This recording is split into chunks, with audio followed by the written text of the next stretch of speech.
आगे बढ़ते हैं। देश में अगले साल होने वाले आम चुनाव से पहले बीजेपी के सहयोगी और सुहेलदेव भारतीय समाज पार्टी के प्रमुख ओम प्रकाश राजभर ने अपने रंग बदलने शुरू कर दिए हैं। बीजेपी सरकार में मंत्री बनने में हो रही देरी को लेकर अब उन्होंने परोक्ष तौर पर बीजेपी पर दबाव बनाना शुरू कर दिया है। बयान देने के दौरान अपना होश खो बैठे राजभर ने नेताओं को दो मुंह वाला सांप तक बता डाला।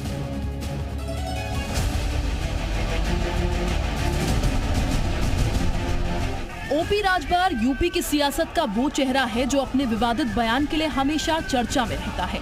2024 की लड़ाई यूपी में तेज हो गई है।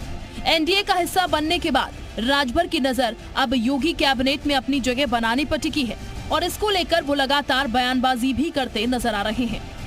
पहले नवरात्र, अब दीपावली आकर चली गई, परंतु उत्तर प्रदेश कैबिनेट का विस्तार नहीं हो पाया और एक बार फिर ओम प्रकाश राजभर मंत्री बनने से चूक गए। सबको धैर्य रखने की नसीहत देने वाले सुबह सपा अध्यक्ष ओम प्रकाश राजभर का ही धैर्य जवाब देने लगा है। विस्तार में हो रही देर की वजह से राजभर अब प्रेशर पॉलिटिक्स पर उतर आए हैं। कई बार मंत्री बनने की तिथि बताने वाले राजभर ने इस बार कहा है कि सभी नेता दो मुंहे सांप की तरह होते हैं और मैं भी उनमें से एक हूँ।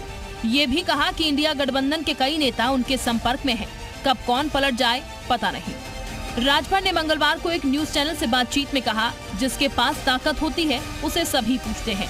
मंत्रिमंडल विस्तार से जुड़े सवाल पर कहा कि सत्ता से हटने के बाद अधिकांश नेता टूट जाते हैं, लेकिन मैं ही एक ऐसा नेता हूं जो सत्ता से हटने के बाद टूटने की बजाय और मजबूत हुआ हूं। उन्होंने दावा किया कि 2024 के लोकसभा चुनाव में यूपी में सुबह सपा की मदद पाने को लेकर सभी दल संपर्क कर रहे हैं।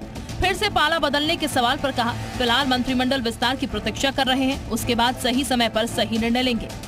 बयान देने के समय राजभर ने जोश में होश तो खो दिए, लेकिन बयान के साइड इफेक्ट का होश आते ही अब राजभर के बेटे ने सफाई देने का बीड़ा उठाया।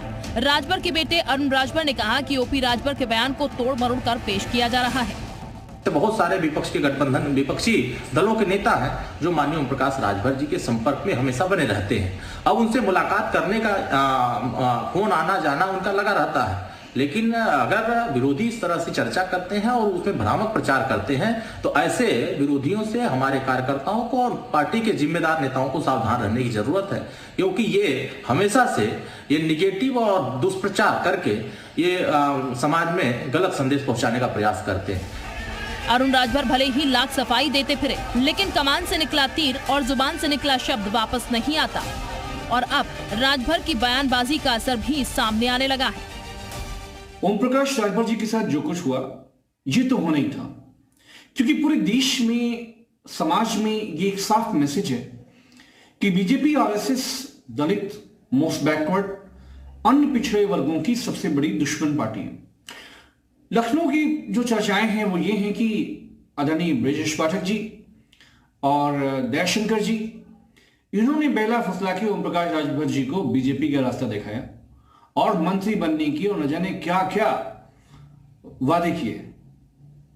क्या ओम प्रकाश राजभर जी को नहीं मालूम था कि दयाशंकर जी मंडल विरोधी आंदोलन के उस वक्त के सबसे बड़े युवाओं के चेहरे में से थे। राजनीति में नेताओं की सुबह कहीं और होती है और शाम किसी और खेमे में, और ओपी राजभर ने कई बार साबित किया है। इसीलिए राजभर के बयान के बाद सियासी गलियारों में अफवाहों का बाजार गर्म है। ये रिपोर्ट जी मीडिया।